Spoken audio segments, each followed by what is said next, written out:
പത്രോസ് യേശുവിനെ ഏറ്റുപറയുന്നു. മാർക്കോസ് 8:27 മുതൽ 30 വരെ.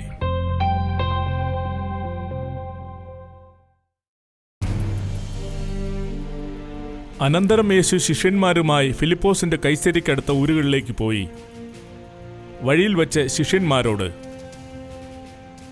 ജനങ്ങൾ എന്നെ ആരെന്നു പറയുന്നു? അവർ പറഞ്ഞു, യോഹന്നാൻ സ്നാപകൻ, ചിലര് ഏലിയാവെന്ന്, പ്രവാചകന്മാരിൽ ഒരുത്തൻ. യേശു അവരോട് ചോദിച്ചു, നിങ്ങൾ എന്നെ ആരെന്നു പറയുന്നു? പത്രോസ് ഉത്തരം പറഞ്ഞു, നീ ക്രിസ്തുവാകുന്നു.